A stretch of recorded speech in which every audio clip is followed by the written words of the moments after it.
नमस्ते मैत्रिणींनो, मला डब्याला आला पडला होता प्रश्न. माझ्या मुलांना खूप आवडते इडली, मग डब्याला काय द्यावा, त्यामुळे मी घातले होते इथं तांदूळ भिजत.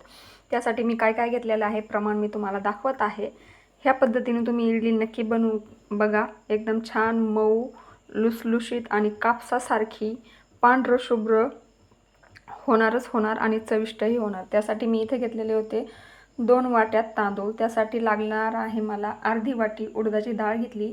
त्यामध्येच मी अर्धा चमचा मेथी दाणे टाकले आहे. मेथी दाण्याने चव खूप छान येते आणि इडली पांढरी शुभ्र व्हावा त्यासाठी मी वापरलेला आहे इथं साबुदाणा मी अर्धी वाटीच घेतली आहे, कारण राशनचे तांदूळ असल्यामुळे इडली आपली काळी पडते आणि साबुदाणा टाकल्यामुळे ती पांढरी शुभ्र होते. माझ्याकडे राशनचे तांदूळ नव्हते म्हणून मी इंद्रायणी तांदूळ वापरत आहे. आणि मऊ लुसलुशीत इडली व्हावा म्हणून त्यासाठी मी पोहे भिजत घातले, तेही मी अर्धा वाटीच घेतली आहे. आता हे सगळं आपल्याला घ्यायचं आहे मिक्सरला पाणी घालून थोडं थोडं बारीक करून.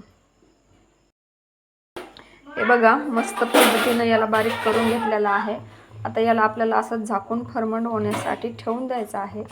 आता फर्मंट म्हणजे काय, आपण केकमध्ये जसं विनो टाकतो आणि केक फुगून वरती येतं तसं याला मनानेच फुगू द्यायचं आहे. हे जे एवढं पातील आहे ते एवढं झालं पाहिजे आणि याला उबदार ठिकाणी ठेवून द्यायचं.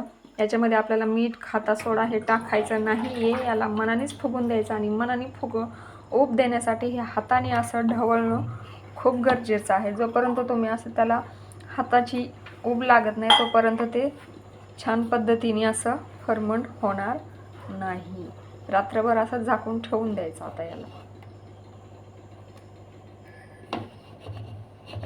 याच्यावरती एखादी शॉल झाकून ठेवायची, कारण आता पावसाचे दिवस आहेत, उबका याला जास्त मिळणार नाही म्हणून शालीनं याला झाकून किचन वाट्याखाली रात्रभरासाठी ठेवून द्यायचं आणि सकाळी उघडून बघायचं आणि इडली करण्यासाठी घ्यायचं.